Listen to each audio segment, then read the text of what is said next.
আসসালামু আলাইকুম। আমন্ত্রণ মোহনা সংবাদে শুনছিলেন শিরোনাম, সঙ্গে আছি মোহাম্মদ ওয়ালিউল্লাহ। যাচ্ছি পুরো খবরে।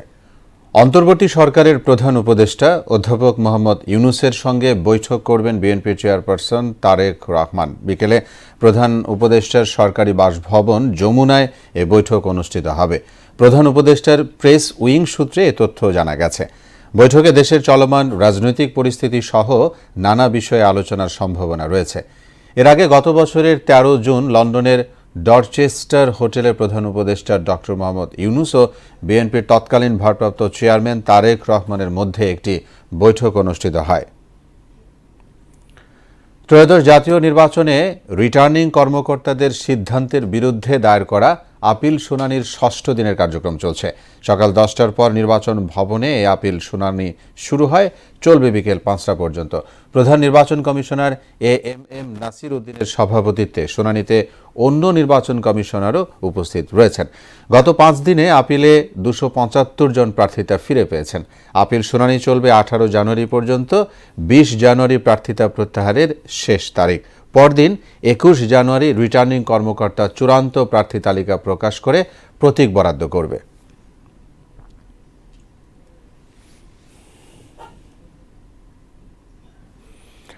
এদিকে প্রধান নির্বাচন কমিশনারের সঙ্গে বৈঠকের কথা রয়েছে বিএনপির একটি প্রতিনিধি দলের। এই বিষয়ে আরও জানাতে নির্বাচন কমিশন ভবন থেকে যোগ দিবেন সহকর্মী মফিউর রহমান। মফিউর, আপনি নিশ্চয়ই আমাকে শুনতে পাচ্ছেন। বিএনপি প্রতিনিধি দলের বৈঠক এবং ৬ষ্ঠ দিনের আপিল শুনানির বিষয়ে কি তথ্য আপনার কাছে আছে জানতে চাই।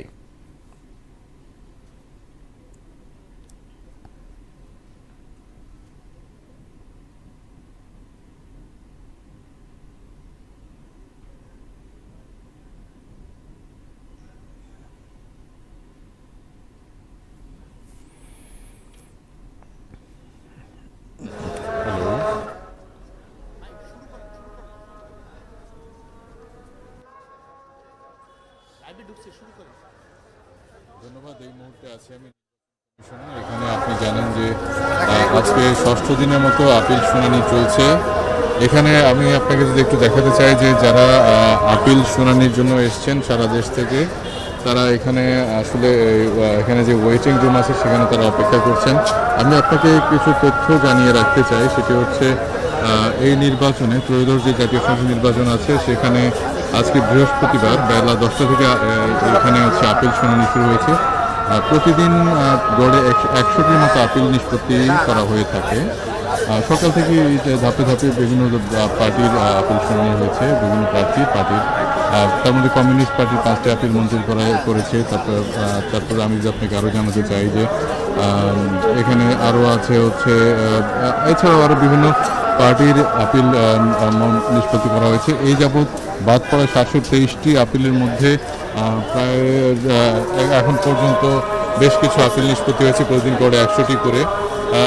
কিছুক্ষণ আগে আমরা দেখেছি এখানে সালাউদ্দিন সাহেব এসছেন, বিএনপি নেতা, বিএনপি স্থায়ী কমিটির সদস্য সালাউদ্দিন সাহেব এসছেন। তিনি প্রধান নির্বাচন কমিশনের সাথে বৈঠক করবেন। এছাড়াও আমরা আরেকটা জানতে পেরেছি যে বিকেল ৫টায় হয়তো জামাতের একটি প্রতিনিধি দল এখানে আসতে পারে। তো নির্বাচন কমিশন থেকে এই ছিল আমার কাছে সর্বশেষ তথ্য। মফিউর, আপনাকে ধন্যবাদ আমাদের সঙ্গে যোগ দেওয়ার জন্য। এবার ভোটের প্রস্তুতির খবর।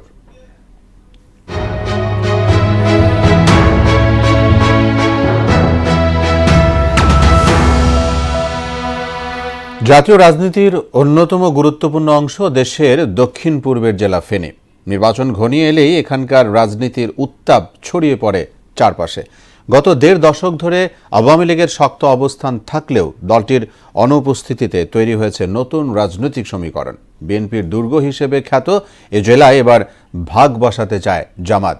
এছাড়া মাঠ গোছাতে ব্যস্ত এবি পার্টি ও ইসলামী দলগুলো। সুরঞ্জিত নাগের তথ্যচিত্রে আরও জানাচ্ছেন তাহসিন তারিন।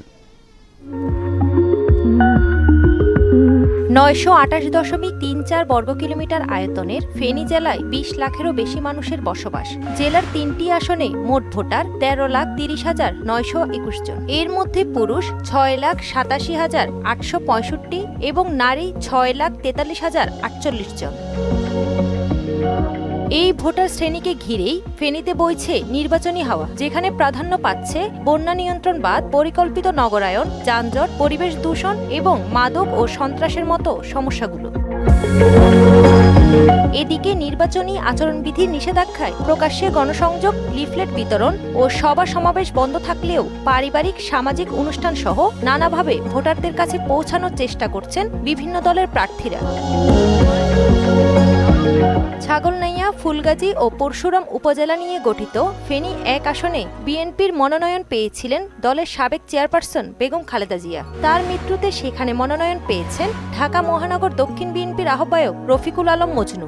বন্যার যে দ্বারা যে ক্ষতিগ্রস্ত হয়, মানুষের সবকিছু নষ্ট হয়ে যায়, স্থায়ী বাঁধ নির্মাণ করা, ভালোভাবে যাতে বন্যার হাত থেকে আমরা এলাকার মানুষকে রক্ষা করতে পারি, আমি মনে করি আমরা নির্বাচিত হওয়ার পর আমি সর্বপ্রথম ওটাকে আমি গুরুত্ব দিব।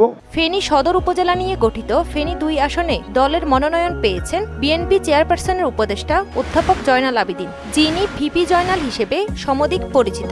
রাজনৈতিকভাবে গুরুত্বপূর্ণ এই আসনে এবি পার্টি থেকে প্রার্থী হয়েছেন দলটির চেয়ারম্যান মুজিবুর রহমান মঞ্জু। আমি একজন প্রাক্তন এমবি এবং কি মুক্তিযোদ্ধা হিসেবে আপ্রাণ চেষ্টা করব সরকারের পক্ষ থেকে উপযুক্ত পরিমাণ বরাদ্দ নিয়ে ফেনী জনগণের উন্নয়নের জন্য যা করার দরকার আমি তাই। নতুন জিনিস নতুন ভাবে আমাদের দেশটাকে গড়তে হবে, তাইলে সেই বিচারের ক্ষমতাটা আল্লাহ আপনাদেরকে দিয়েছে, এই নির্বাচনে আপনারা সেটা প্রয়োগ করবেন। ফেনী 3 আসনের অবস্থান দাগনভূঞা ও সোনাগাজী উপজেলা। এখানে বিএনপির ভাইস চেয়ারম্যান আব্দুল আওয়াল মিন্টু আর জামাত ইসলামী থেকে মনোনয়ন পেয়েছেন ডাক্তার ফখরুদ্দিন মানিক। আমার উদ্দেশ্য একটাই, সেটা হলো ফেনীর জনগণের মান উন্নয়ন করা। যখনই আপনি জীবন মান উন্নয়নের কথা বলেন, তাতে অর্থনৈতিক অবস্থা, তাতে শিক্ষা ব্যবস্থাপনা, স্বাস্থ্যের ব্যবস্থাপনা সবই চলে আসে। আমরা দাগনভূঞা সোনাগাজীর মানুষের জন্য চিকিৎসা সেবাকে কিভাবে সহজলভ্য করা যায়, সহজপ্রাপ্য করা যায়, আধুনিক করা যায়। বারবার ক্ষমতার হাত বদল হচ্ছে, কিন্তু ঘুরে ফিরে একই টাইপের লোক দেশের ক্ষমতায় আসছে। আমরা চাই এর গুণগত পরিবর্তন। আমরা ইসলামের আলোকে বাংলাদেশকে গঠন করতে চাই। টেকসই বেড়িবাঁধ নির্মাণ, সামাজিক নিরাপত্তা নিশ্চিতকরণ, কর্মমুখী শিক্ষা ব্যবস্থা চালুকরণ, মাদক নিয়ন্ত্রণ ও অপরাধ দমন এবং ব্যবসা বাণিজ্যের অনুকূল পরিবেশ সৃষ্টির দাবি তুলে ধরেছেন ভোটাররা। প্রবাসীদেরকে নিয়ে এখানে কর্মসংস্থান কিংবা শিল্পায়ন করার কোনো সুযোগ থাকে কিনা তারা সংসদ সদস্যরা দেখবেন। শিক্ষার্থী হিসেবে একটা সুস্থ সবল বাংলাদেশ চাই। সন্ত্রাসী কার্যকলাপ হচ্ছে, চাঁদাবাজি হচ্ছে, তারপর ইফটিজিং হচ্ছে, এগুলার পক্ষে যেন কোনো সরকার যাতে কাজ না করে, মানুষের শান্তিতে যাতে নিরাপত্তা থাকে, এটাই আমরা চাই বাংলাদেশ। অবাধ, সুষ্ঠু, নিরপেক্ষ এবং গ্রহণযোগ্য একটি নির্বাচনও তাদের প্রত্যাশা। তাহসিন তারিন, মোহনা সংবাদ। ত্রয়োদশ জাতীয় নির্বাচনে ভোটাধিকার প্রয়োগে মুখিয়ে আছেন দেশের মানুষ। চায়ের আড্ডা থেকে শুরু করে হাটঘাট সবখানেই ভোটের হাওয়া। এ নিয়ে ফেনী থেকে জানাতে আমাদের সঙ্গে যোগ দিবেন সহকর্মী সুরঞ্জিত নাগ। সুরঞ্জিত, ফেনীর আসনগুলোতে প্রতিদ্বন্দ্বীদের অবস্থান এবং ভোটারদের কি ভাবনা জানতে চাই।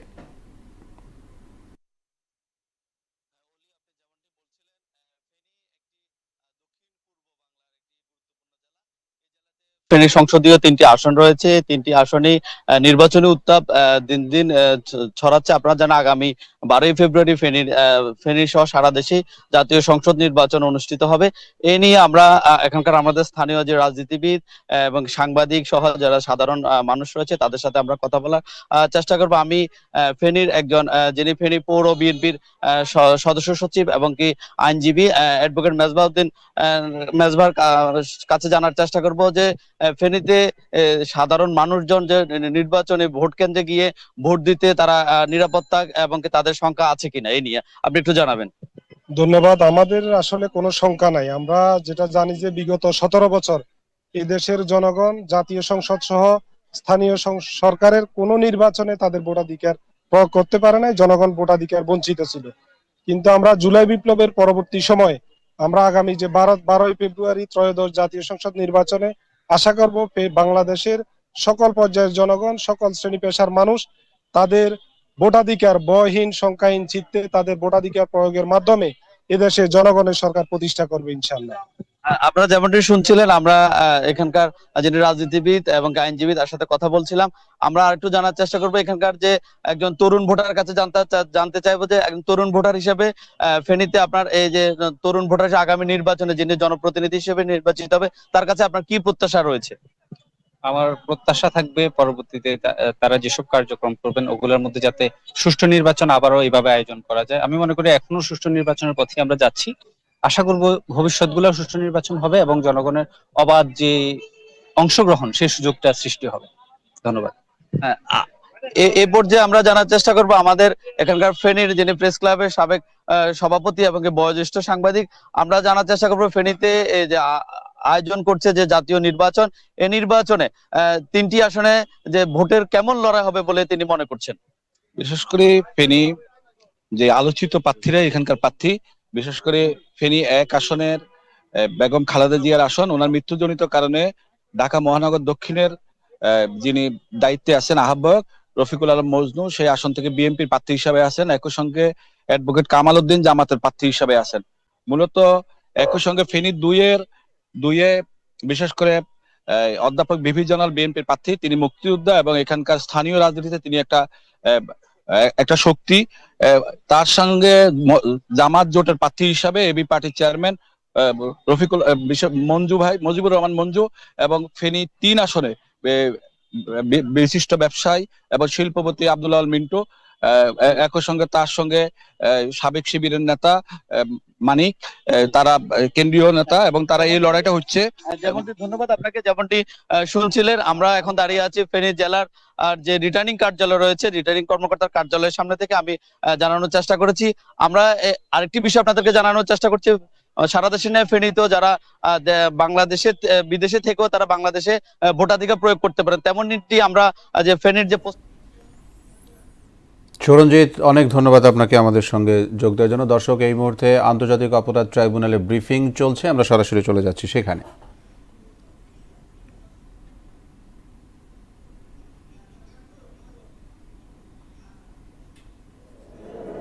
প্রসিকিউশনের পক্ষ থেকে আমরা দেখিয়েছি যে জুনায়েদ আহমেদ পলক সাহেব এবং সালমান এফ রহমানের কথোপকথন থেকে পরিষ্কারভাবে দেখা যাচ্ছে যে জুলাই গণঅভ্যুত্থান চলাকালে জুনায়েদ আহমেদ পলক নিয়মিত ফোনে সজীব আহমেদ ওয়াজেদ জয়ের সঙ্গে কথোপকথন করতেন এবং তারই একটি পর্যায়ে সজীব আহমেদ ওয়াজেদ জয় পলককে বলেন যে আমার মা যখন বলবে ইয়েস তখন ইন্টারনেট ওপেন, মা যখন বলবে নো তখন ইন্টারনেট স্টপ বা ব্লকড।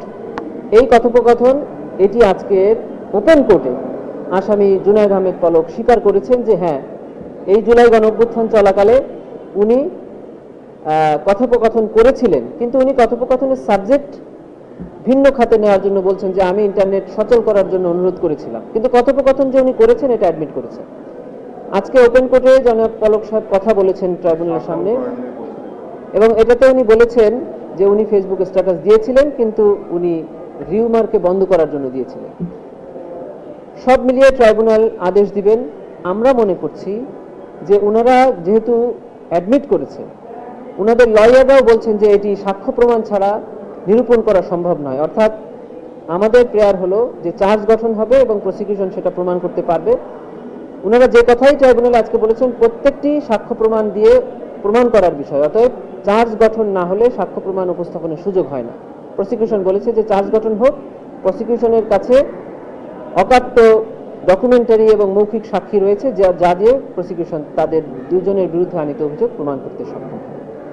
আরও দুটি অভিযোগের মামলা ট্রাইব্যুনালে ছিল। একটি হলো জুলাই গণঅভ্যুত্থান চলাকালে ফার্মগেট এলাকায় শহীদ গোলাম নাফিসকে গুলি করে হত্যার অভিযোগ। আপনারা দেখেছিলেন যে জুলাই গণঅভ্যুত্থানে একটি ছেলে যাকে গুলি করে হত্যার পর একজন রিকশাওয়ালা তাকে রিকশায় নিয়ে যাচ্ছেন এবং তার কপালে বাংলাদেশের পতাকা বাঁধা আছে। এই ছেলেটির নাম ছিল গোলাম নাফিস। এই গোলাম নাফিসকে 4 আগস্ট ফার্মগেট এলাকাতে গুলি করে হত্যা করা হয়। এই অভিযোগে প্রসিকিউশনের পক্ষ থেকে 22 জনের বিরুদ্ধে একটি ফর্মাল চার্জ দাখিল করা হয়েছে। ট্রাইব্যুনাল 22 জনের বিরুদ্ধেই অভিযোগ আমলে গ্রহণ করেছেন এবং তাদের মধ্যে যারা পলাতক আছেন তাদের বিরুদ্ধে গ্রেফতারি পরোয়ানা জারি করেছেন। আরেকটি মামলা ছিল, এই মামলার উল্লেখযোগ্য আসামি হলো ফার্মগেট এলাকার তৎকালীন সংসদ সদস্য এবং স্বরাষ্ট্রমন্ত্রী জনাব আসাদুজ্জামান খান কামাল, ফার্মগেট এলাকা সহ ডিএমপির তৎকালীন কমিশনার, এছাড়াও ওখানকার ইন্সপেক্টর, ওখানকার এডিসি, ওখানকার পুলিশ কর্মকর্তা এবং আওয়ামী লীগের সশস্ত্র ক্যাডার।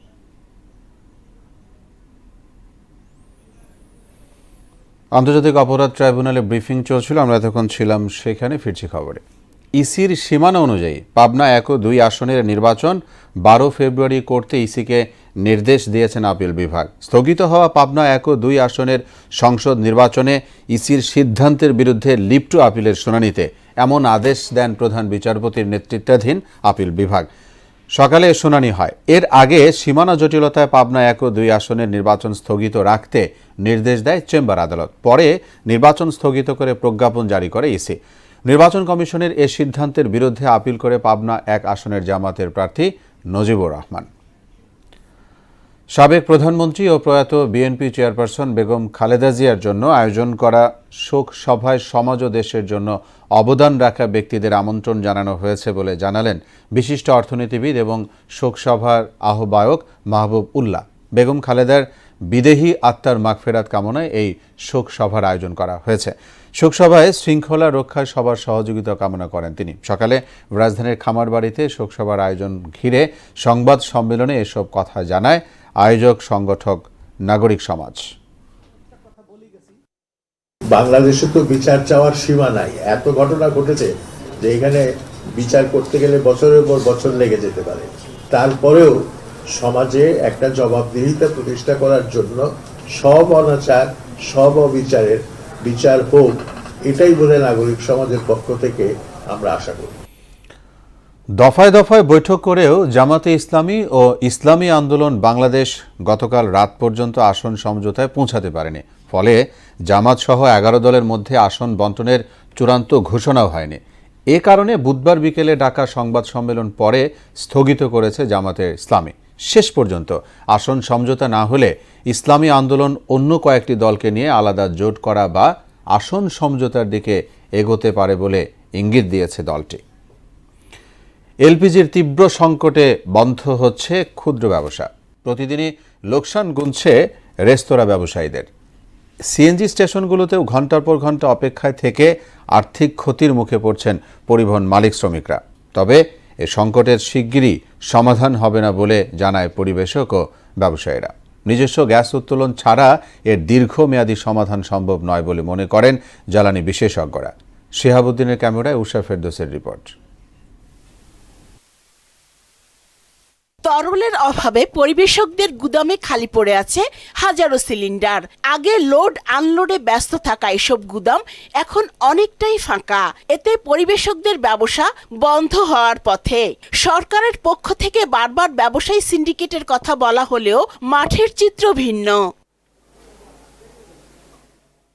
এই মুহূর্তে দেশে যতটুকু জ্বালানি আমদানি হচ্ছে তারও নেই সুষ্ঠু ব্যবহার। এতে গ্যাসের তীব্র সংকটের কবলে দেশের ক্ষুদ্র ব্যবসায়ীরা। হোটেল রেস্তোরাঁয় প্রতিদিনই গুনতে হচ্ছে লোকসান। বিকালে বলে ভাই দুধ দিয়ে দেন, সকালে দুধ দিয়ে যাই ভাই দুধ দেওয়ার না, গ্যাস নেই। একটা বোতল আপনার 12 কেজি বোতল 1000 টাকা বাড়তি, ওই 1000 টাকা তো আবার লস। এদিকে যানবাহনে ব্যবহারের জন্য মাসে এলপিজির চাহিদা 15,000 টন। প্রায় 1.5 লাখ যানবাহনই চলে এলপিজিতে। কিন্তু বর্তমানে তীব্র এলপিজি সংকটের কারণে অনেক অটো গ্যাস স্টেশন বন্ধের পথে। লাইনে দাঁড়াইতে গেলে তখন সেই ক্ষেত্রেও দেখা গেছে 1-1.5 ঘন্টা গ্যাস সময় চলে। এতে আমাদের সময়টাও নষ্ট হচ্ছে, আমাদের টাকা ইনকামের সেই ক্ষেত্রেও টাকা ব্যাঘাত ঘটতেছে। এই বইয়ে থেকে সময়টা লস করা হয়, এই সময়টাই আমরা বেতায় যাব।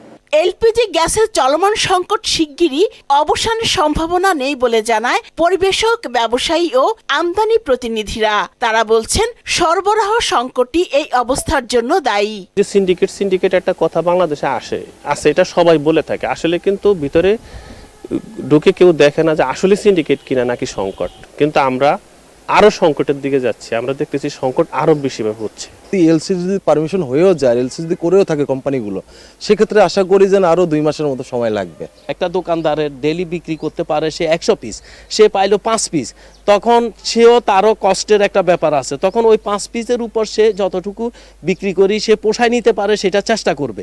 দেশে দৈনিক সামগ্রিক গ্যাসের চাহিদা 380 কোটি ঘনফুট, যেখানে সরবরাহ করা হচ্ছে 258 কোটি ঘনফুট। চাহিদা ও সরবরাহে বর্তমান ঘাটতি থাকছে দৈনিক 122 কোটি ঘনফুট। তাই নিজস্ব উত্তোলনে নজর দেওয়ার তাগিদ জ্বালানি বিশেষজ্ঞের। পৃথিবীর সবচেয়ে বড় বদ্বীপ বাংলাদেশ, এখানেও বিরাট গ্যাসের অনুসন্ধান মানে মজুদ থাকার কথা, আমাদের গ্যাসের অভাব হওয়ার কথা না। এটা ডিপেন্ড করে আপনি জোরালো অনুসন্ধানের মাধ্যমে এটাকে উত্তোলন ব্যবস্থাপনা যদি করেন, তাহলে দেখবেন আপনার গ্যাসগুলো উঠে আসবে। বর্তমানে যে গ্যাস সরবরাহ হচ্ছে তা গত বছরের এই সময়ের চেয়ে 17 কোটি 60 লাখ ঘনফুট কম। উষা ফেরদৌস, মোহনা সংবাদ, ঢাকা। এবারে খেলার খবর। বিসিবি পরিচালক নাজমুল ইসলামের মন্তব্য ঘিরে উত্তপ্ত বাংলাদেশ ক্রিকেট। নাজমুল পদত্যাগ না করলে সব ধরনের ক্রিকেট বর্জনের ঘোষণা দেন ক্রিকেটাররা। ফলে চলমান বিপিএলের ঢাকা পর্বের দুপুর 1টায় ম্যাচ খেলতে মাঠে যায়নি কোনো দল। বিসিবি পরিচালক নাজমুলের পদত্যাগের দাবিতে এখনও অনড় রয়েছেন তারা। এদিকে নাজমুলকে 48 ঘন্টার মধ্যে কারণ দর্শানোর নোটিশ দিয়েছে ক্রিকেট বোর্ড। অন্যদিকে বর্জনের সিদ্ধান্ত থেকে সরে এসে ক্রিকেটারদের বিপিএল খেলা চালিয়ে যাওয়ার আহ্বান জানিয়েছে বিসিবি। বিপিএল খেলতে মাঠে না যাওয়া সহ বোর্ড পরিচালক নাজমুলের পদত্যাগ নিয়ে ক্রিকেটারদের বর্তমান অবস্থা জানাতে আমাদের সঙ্গে মিরপুর শেরেবাংলা স্টেডিয়াম থেকে যোগ দিবেন সহকর্মী রাজীব আহমেদ। রাজীব, ক্রিকেটারদের সংগঠন কুয়াবের একটি ব্রিফিং হওয়ার কথা, সেই বিষয়টি সহ সার্বিক পরিস্থিতি আপনি বলবেন আমাদের।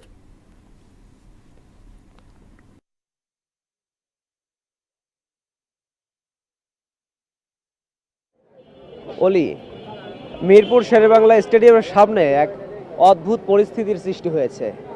মাঠ প্রস্তুত, দর্শক সমাগম যথেষ্ট, হয়তো আম্পায়ারও তার নির্দিষ্ট জায়গায় এসেছেন এবং এর সঙ্গে সঙ্গে প্রস্তুত আছে টেকনিক্যাল সাপোর্টও, কিন্তু যাদের খেলা সেই ক্রিকেটাররা মাঠে উপস্থিত নেই।